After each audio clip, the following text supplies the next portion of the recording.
Hey, sweet mama. If your home feels heavy right now, the tension, the tears, the constant walking on eggshells, I want you to know something. Nothing's gone wrong. There are seasons when everything feels like it's unraveling, but what's really happening isn't failure, it's your nervous system asking for peace. In today's episode, we're going to be talking about what's going on inside you when everything feels like too much and how to start finding safety again, one gentle breath at a time. Mama, are you tired of meltdowns stealing the peace in your home? Welcome to Parenting Beyond Meltdowns. I'm Amanda, a Christian life coach and a mom of a strong-willed neurospicy teen. If you've tried everything from consequences, parenting books, crying out to the Father, and still feel like you're failing, you're not alone. Inside this podcast, we'll explore how faith, emotional regulation, and connection work together so that you can parent from a place of peace, even in the hardest moments. You don't have to hold it all together here. This is a safe space to lay it all down. Welcome. If you've been craving peace in your home and a way to stop feeling like everything's on your shoulders, stay with me until the end. There's something really special I can't wait to share with you. If you're listening to this while feeling emotionally worn out, tense in your body, and quietly wondering why things feel so hard right now, you're not alone. There are seasons of parenting that feel like you're constantly bracing for the next storm, waiting for the meltdown, the defiance, or the moment peace slips away again. You might find yourself thinking, why does everything feel like such a big deal lately? Or why do I keep reacting when this isn't who I want to be? Whether you're new at this work or a veteran, we all have moments. I know for me, last year I found myself feeling more reactive than patient and wondering what was going on. So let's talk about what's actually going on underneath those moments, the ones where you snap, shut down, or feel like you can't do this anymore. Because when you start to understand what's happening inside your body, you can begin to move toward peace instead of shame. The first thing I want you to be aware of is your body isn't betraying you, it's protecting you. When home feels chaotic, most mamas assume something is wrong with their child, that the meltdowns, the defiance, or the tension mean that they're doing something wrong as a parent. But often what's really happening is that your body is waving a red flag, saying, I'm overwhelmed. Your nervous system is designed by the Father to protect you. When it senses constant stress, the raised voices, the emotional pushback, the unpredictability, it switches into survival mode. You may have noticed your shoulders tense, your breath quicken, or that edge in your tone that shows up before you can even stop it. That's not lack of faith or lack of love. That's your nervous system trying to keep you safe. It's scanning for danger, even when the danger is just a moment of conflict with your child. And when it perceives a threat, it reacts before your logical brain has time to catch up. So instead of seeing those reactions as betrayal, I want you to see them as a message, a reminder that your body is asking for safety, calm, and care. You are not broken, you are human, and your body is doing exactly what it was designed to do under stress. The second thing I want you to notice is that your reactions are not a character flaw, they're information. This one can be hard to believe when you've just yelled, shut down, or felt completely disconnected from the mom that you want to be. But your reactions don't define you. They reveal you, not in a shameful way, but in a helpful one.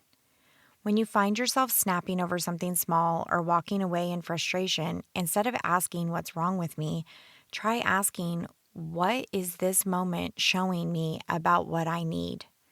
That simple shift moves you from judgment to curiosity. Maybe you need rest. Maybe you need space to breathe before you engage. Maybe you need comfort, a reminder that you are not alone on this journey.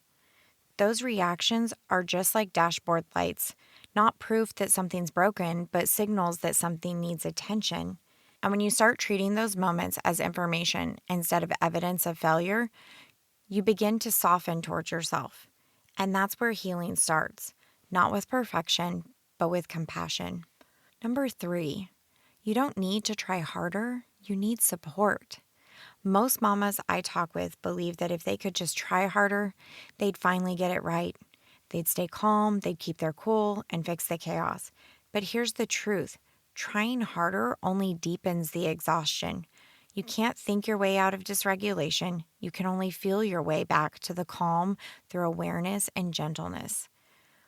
When your nervous system is overwhelmed, your child's behavior isn't the first thing that needs to be addressed.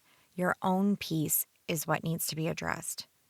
Before you can pour calm into your child's storm, you have to anchor yourself. That might look like taking one deep breath before speaking, whispering a short prayer, "Father, help me steady my heart," stepping away for a moment to reset before re-engaging. These aren't signs of weakness, they're signs of wisdom. Because when you learn to care for your own inner world, you begin to shift the outer one. Your calm becomes the safety that your child's nervous system is searching for. So no, mama, you don't need to be tougher or to try harder. You need tenderness, support, and grace to start again, one gentle breath at a time. Today, our faith anchor is John 14:27. It says, "Peace I leave with you, and my peace I give you. I do not give you as the world gives you. Do not let your hearts be troubled, and do not be afraid." Scripture reminds us that peace isn't something we force, it's something we practice. When we return to His peace instead of trying to create it ourselves, we begin to move from striving to surrender, and that's where the true calm begins. Our challenge of the week, this week, when things start to feel tense or you catch yourself bracing for conflict, pause and ask, what might my body be needing right now?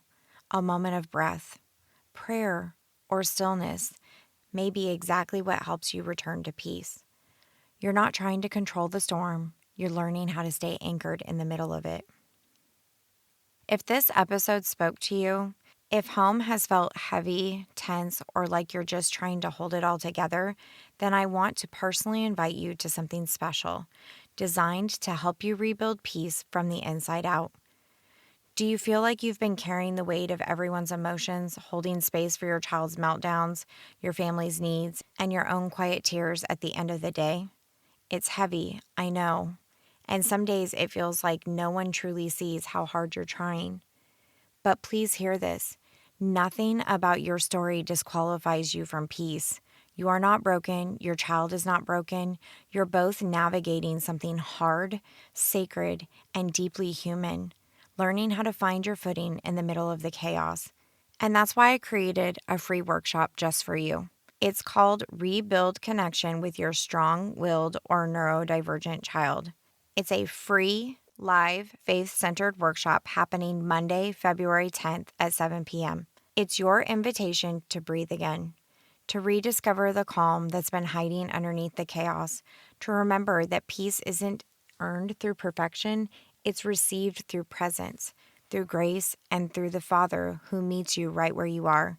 If your heart's whispering, "This is what I've been praying for," then come join me. Let's rebuild peace together. You can register for this free workshop at amandacalfee.com/workshop. Again, you can register at amandacalfee.com/workshop. The link will also be in the show notes. Hey, sweet mama, I hope you loved today's episode. Can you do me a favor? If this episode spoke to your heart, would you take 30 seconds and share it with a mama in your life who needs to know they are not alone? Also, would you leave a quick review on Apple Podcasts for me? It blesses my heart to know that this show is giving you hope in hard moments. All right, I'm off to grab some protein because love and grace flows easier when you're not just running on fumes and coffee. I'll meet you back here next week for another honest and hope-filled conversation. In the meantime, mama, stay rooted in faith and anchored in love.